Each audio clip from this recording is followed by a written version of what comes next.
Hello' দোস্ত, good evening. কি হ'ল মানে আজি এনেকুৱা এটা ঘটনা ঘটিছিল। ঘটনাটোক আপোনালোকৰ ওচৰত মই শ্বেয়াৰ কৰিম। মোৰ ফেচবুক, ইউটিউব সকলো ফ্ৰেণ্ডকে আজি কামটো এনেকুৱা হ'ল, আজি ছানডে হয়।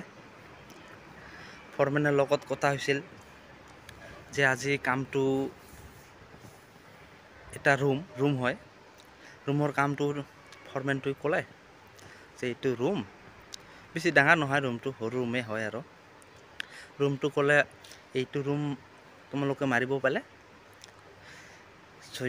6টালৈকে মাৰিব পাব। ৰুম এক কথাত ক'বলৈ গ'লে ৰুমটো কমপ্লিট কৰিলে আপোনালোকৰ 6টাই। মই আৰু মোৰ লগত আৰু এজন আছিল, এইটো ৱেষ্ট বেংগলৰ ল'ৰা হয়। আমি দুজনে ইমান মিস্ত্ৰী নহয়, হেল্পাৰে ক'ব পাৰে, কাৰণ কাম কৰিব পাৰোঁ আৰু মিস্ত্ৰী আমি দুজনে পূৰা জোৰ দি কামটো ধৰিলোঁ।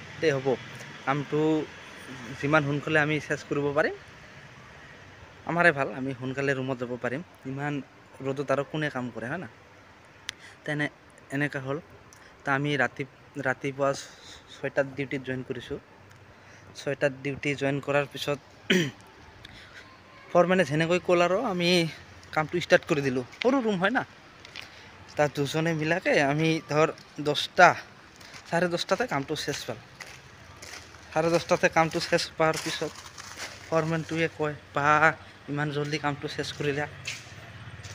তো কয়, তাৰপিছত ফৰমেনটোৱে ক'ল আৰু তোমালোকে যোনটো কাম দিছোঁ এইটো কামত মোৰ লছেই হ'ল, আৰু 2 ঘণ্টামান মোক কৰি দিব লাগিব। তাৰপিছত ক'লোঁ এইটোতো কোনো কথা নহয়, আমি এইটো ঠিকা লৈছোঁ, হয় না? ঠিকা কামটোতো এনেকুৱাই হ'ব। ফৰমেনটো এনেকুৱা বিশ্বাস কৰিব পৰা নাই যে আমি দুজনে যে কামটো ইমান সোনকালে চেছ কৰিম। 11টা বজাতে কামটো চেছ কৰি দিলোঁ। 11টা বজা নাই, ধৰ 11টাই ধৰিলোঁ আৰু